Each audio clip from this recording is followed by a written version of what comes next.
Berjumpa kembali adik-adik yang gemar belajar fisika. Ayo tetap semangat bersama Bade belajar fisika. Assalamualaikum warahmatullahi wabarakatuh. Salam sejahtera untuk kita semua. Om Swastiastu, Namo Buddhaya, Salam Kebajikan. Mari kita lanjutkan pokok bahasan mengenai pemanasan global atau global warming. Mari kita simak penjelasan berikutnya. Selamat menyimak. Mari adik-adik kita lanjutkan, yaitu pertama kita lihat perubahan lingkungan. Banyak sekali terjadi perubahan lingkungan sekarang ini, seperti lihat yang sebelah kanan, yaitu peningkatan suhu permukaan air laut yang dapat menyebabkan kerusakan karang, kepunahan udang krill dan penyu. Demikian pula ada salju abadi di Papua menghilang yang dapat menyebabkan kuantitas dan kualitas air serta ekosistem air tawar. Kemudian mencairnya es di kutub akan berpengaruh terhadap kepunahan burung kutub. Demikian pula kenaikan permukaan air laut yang bisa menyebabkan banjir. Dan yang terakhir yaitu ada El Nino dan La Nina, cuaca ekstrim yang dapat mengakibatkan kekeringan, kepunahan spesies tumbuhan. Itulah hal-hal yang bisa kita lihat perubahan lingkungan sekarang ini. Mari kita lihat pembahasan berikutnya. Selamat menyimak. Baik, adik-adik, kita lanjutkan, yaitu pengertian pemanasan global. Pemanasan global merupakan peristiwa di mana terjadi kenaikan suhu permukaan bumi karena naiknya intensitas efek rumah kaca. Mari kita lihat apa yang disebut dengan efek rumah kaca.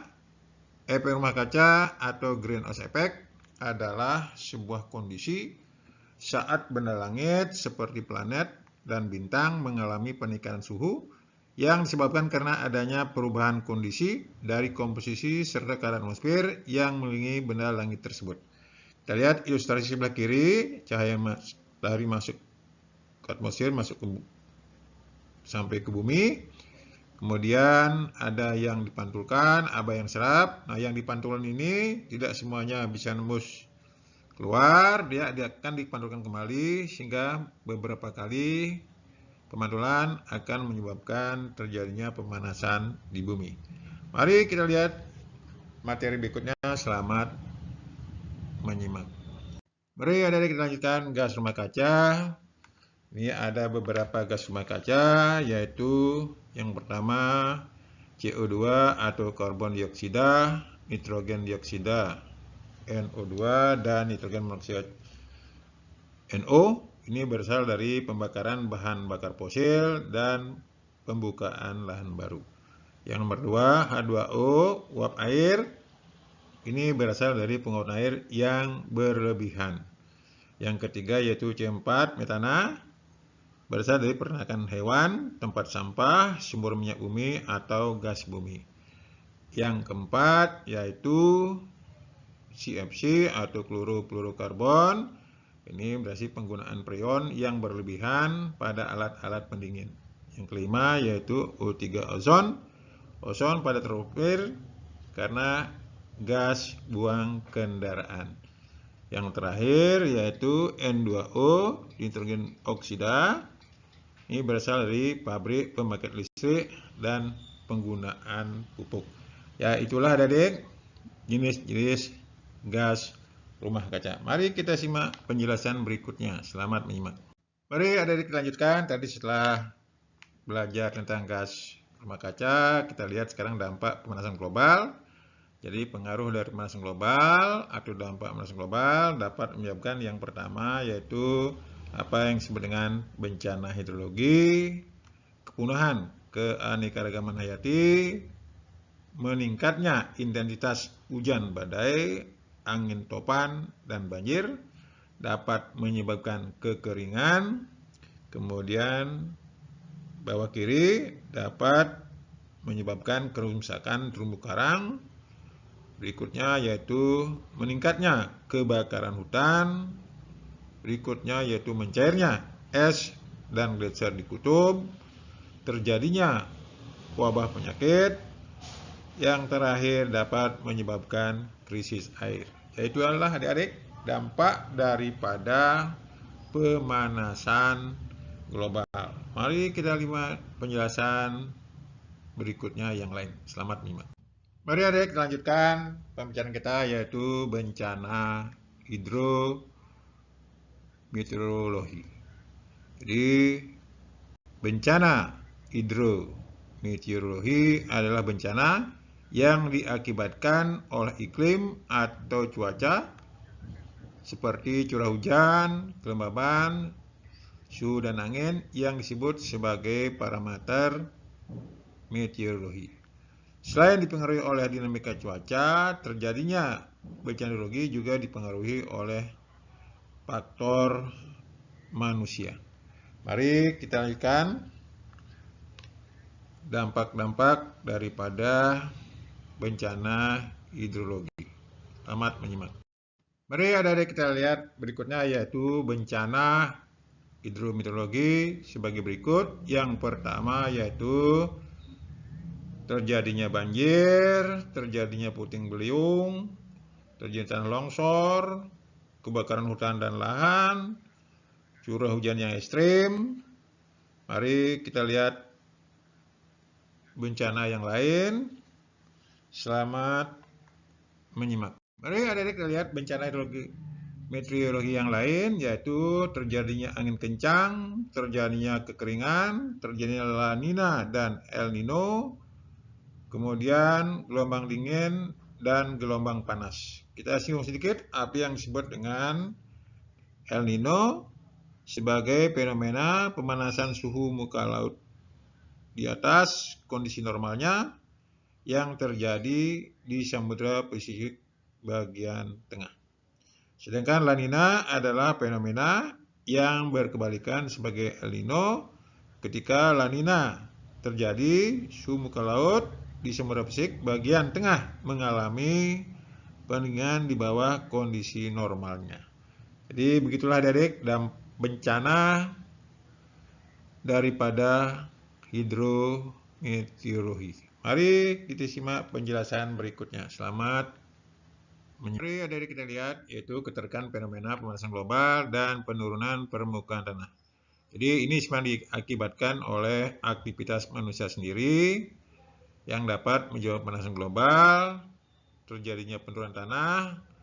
Kedua hal ini akan membangkitkan timbulnya yaitu banjir. Mari kita lihat, simak materi berikutnya. Selamat menyimak. Mari kita lanjutkan, yaitu solusi mencegah pemanasan global.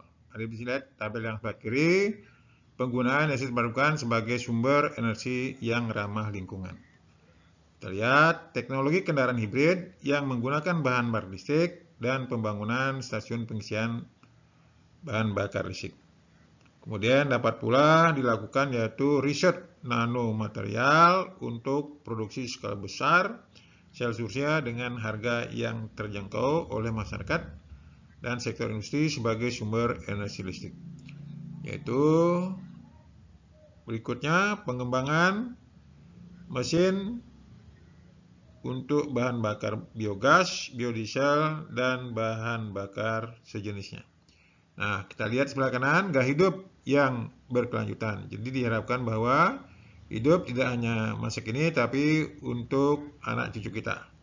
Bisa dilakukan yaitu bersepeda atau jalan kaki jika berpergian dalam jarak dekat, serta menggunakan transportasi umum. Demikian pula bisa dilakukan memilih untuk membeli alat-alat elektronik yang hemat daya. Dapat pula lakukan yaitu meluangkan waktu senggang untuk berkebun di rumah. Mari kita lihat materi berikutnya. Selamat menyimak. Mari kita lihat solusi mencegah pemanasan global di samping yang tadi, yaitu yang pertama, gunakanlah transportasi umum sepeda, minimalkan penggunaan peralatan yang mengandung CFC, mematikan perangkat elektrik saat tidak terpakai, hemat air, reuse, penggunaan ulang, reuse, recycle daur ulang. Kemudian nomor 8, menjadi vegetarian, mengurangi konsumsi daging. Nomor 9, menanam pohon atau reboisasi. Yang 10, kampanyekan menjaga alam dan lingkungan. Mari kita simak penjelasan berikutnya. Selamat menyimak. Mari adik-adik kita lanjutkan pembicaraan kita, yaitu ada Badan Dunia yang mengatasi masalah-masalah lingkungan. Seperti di sini sering diadakan konferensi untuk mengatasi lingkungan oleh Badan Dunia dalam rangka mengatasi permasalahan dampak perubahan iklim, yaitu Perjanjian Paris, yaitu PB pada tahun 1992, mengenai terbentuknya United Nations Framework Convention on Climate Change, untuk selanjutnya disebut sebagai UNFCCC. Tujuannya terbentuknya UNFCCC adalah untuk mencapai kestabilan gerakan rumah kaca di dalam atmosfer bumi sehingga mencapai titik aman dan tidak berdampak negatif pada makhluk hidup manusia. Dalam rangka mewujudkan tujuan Konvensi Perubahan Iklim pada pertemuan negara diselenggarakan di Paris 30 November hingga 12 Desember 2015, negara UNFCCC telah sepakat untuk mengadopsi serangkaian keputusan termasuk tentang adopsi Paris Climate Agreement sebagai instrumen baru setelah Protokol Kyoto gagal mencapai target penurunan emisi dunia.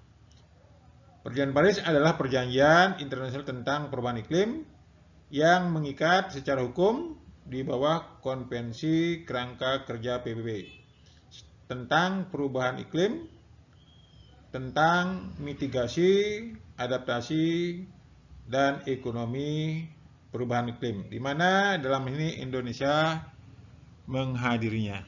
Ya, itulah adik-adik yang bisa saya berikan tentang pemanasan global. Nanti silakan menjawab soal-soal berikutnya. Jangan lupa komen dan subscribe. Sampai jumpa pada materi berikutnya. Sampai jumpa.